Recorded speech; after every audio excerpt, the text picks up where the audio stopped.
You're watching Pulse for the 16th of November, and it's time for some StarCraft news. In this week's episode, Blizzard tells us how to earn a league promotion. We have a look at the usual GSL, MLG and Dreamhack updates, the former with extra CoCa versus Byun drama. We look at a few female StarCraft II players making waves, TeamLiquid's new documentary teaser, and more. Let's get started.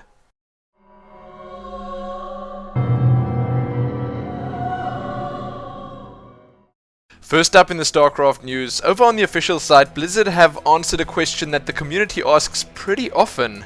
What do I need to earn a league promotion? The post they've given us does in fact provide us with all the information we need to answer that question, no matter what league, division or server. They give us one way to almost guarantee a promotion by the next season. It's pretty simple, and all you need to do is earn a set amount of points before December the 13th. This is obviously in anticipation for the start of the next season. Now, they do say that this is not the only way to be promoted, but it is a fairly reliable way. Now, I'm pretty sure you all know it's not always that easy to get ladder points, but Blizzard do lay it out quite nicely for us, and they tell you exactly how many points you'd need to make the jump from either bronze to silver, silver to gold, gold to platinum, platinum to diamond, diamond to master, or master to near grandmasters. I think it's pretty cool that Blizzard have even broken this up by region, so regardless of where you are in the world, you can still check those tables below and see the average amount of points you'd need to get that promotion. This is a really cool post, and this is the kind of thing that will change with every season, so I'm assuming Blizzard would obviously release something like this again for the next season, and I think it'll help motivate a lot of players. Honestly, if I knew what I was aiming for, then I'd be a lot more keen to go for it. So it might just be me that thinks this post is really cool, but you guys can still let me know what you think about it. You can find it over at the official StarCraft II community site or in the links below this video. Now with that done, let's move on to the GSL updates. We're going to start with the results before we head into the drama. So starting with the code S, the last two groups have in fact been played, and we have our final 8 contestants. MMA, Oz, Puzzle, Jakji, Lenok, Alive, SC and MVP. The racial balance isn't too bad this time around, but I will say that a lot of people are expecting an MMA versus MVP final. Honestly, I don't think we could ask for better than that. The first round of 8 matches are starting on the 22nd of November. The downtime is obviously just to cater for the fact that MLG is in between. Read more about that below. And in the Code A, things are once again pretty confusing, and I know I say this every week, but it doesn't get any less true. So a couple of players have moved down from the Code S, as I mentioned before, and they have started populating the Code A brackets. Now this is part of the new system that they're using with the GSL format. Honestly, I think it does look like it's going to work pretty well, and the guys that come down from the Code S don't have nearly as much work to do as the guys in the Code A. But some interesting things to note are that OGS Finn, aka 4GG, actually won his first set of games. Sase has been knocked out by JYP, Naniwa was taken down by Lucky, and there are a couple of other results you can have a look at below. But as I said last week, I think that the Code A will only start getting a bit more interesting when we get a little bit further along with these brackets. So keep checking back here for more Code A results. I'll be sure to cover them as they come in. Now what's probably the biggest piece of news for this week, and I suppose it might not be entirely GSL related, but it is at least a bit. Slayer's member CoCa has given up his GSL November Code S spot. He's been removed from the Slayer's A team and is set to practice outside of the practice house. He's not going to be participating in any tournaments until the team decides he's mentally ready to return to active duty. Now, if you're wondering why this was, well, it's all because of a, I would say, scandal in which CoCa purposely lost a series of games to Byun in the most recent ESV Korean Weekly Tournament. His aim here was actually to help his former teammate gain a GSL Code A spot, but as you can tell, things didn't work out that way. What happened was, after CoCa was 1 game up, he left the second game on purpose and lost the third, allowing Byun to take the series. He was actually really far ahead in the game that he left, and it was a bit of a shocker. Byun is at the moment at least a Code B player, while CoCa is, or was, in Code S. You can see the chat that was exchanged between these two players during the games. I'm not going to put it on the screen right now because there are quite a few swear words in there, but it is obviously all there, all the proof that any of the officials would need. It is pretty sad to see stuff like this happen, obviously, because CoCa, in my opinion, was one of the better Zerg players out there, and I honestly really did enjoy his games. So now we might not be seeing very much of these two guys in the future, but still. Read more about that below and be sure to let me know what you think. The thread on TeamLiquid about this is obviously booming, and there are replies from quite a few big names, including Mr. Chai himself and John the Translator. This is obviously a pretty big deal, so I'll definitely keep an eye on what's going on with it in the weeks to come. Then in the rest of the GSL extras, we've got some more taste doses. Yes, you can see even more highlight videos, and even taste doses playing StarCraft II charades.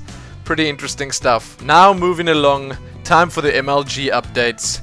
MLG Providence is coming up this weekend. It's happening on November the 18th till November the 20th, and it will in fact be the biggest, most epic MLG event in the history of the competition. So don't miss it. So I don't need to go into too much detail because I'm assuming that the StarCraft fans out there already know exactly what's going on. The championship bracket is already packed full of some of the biggest names in StarCraft II, and over at the MLG site you can see previews of said brackets. There are 2 parts to have a look at, and it covers pretty much everything. There's also a full list of all the players participating in the Open tournament, and lest we forget, the MLG Global Invite Finals are also happening at this event. If you were wondering, the North American champion is Idra, the European champion is Naniwa, the Korean champion is MVP, and then the last player to fill that out would obviously be Nest-T. That's because of his placing at the BlizzCon Invitational. Now I do recommend all of you guys and girls that are interested check out the previews for the event because it's good to know who to watch out for over this weekend. The big websites out there like TeamLiquid will obviously have their own coverage portals up over this weekend. There will be links to the streams and everything else you could ever need. One sad thing that I will mention right now is that Day 9 won't be casting this coming weekend. He has a wedding to attend. I think a lot of esports fans are slightly heartbroken about that, but I think we'll survive with all the other great casters at the event. That's about it though. Check the links below this video for everything you'd ever need, and be sure to try catch some of the games live this coming weekend. Now the Dreamhack updates are going to be pretty quick. Dreamhack has announced the official shoutcasters for Dreamhack Winter, and this includes Day 9, Apollo, Total Biscuit, Artosis, Tasteless, and Mr. Bitter. That is an impressive lineup if I've ever seen one, so you can also check the links below for the full tournament schedule. If you were wondering, this event does start on the 24th of November. Along with this, one quick extra, it seems like E-Type is set to be the opening performance at Dreamhack Winter 2011. You can read more about that over at dreamhack.se. Now let's head on over to the tournament and event smalls. First up, over at the official site, read some NASL Season 2 updates.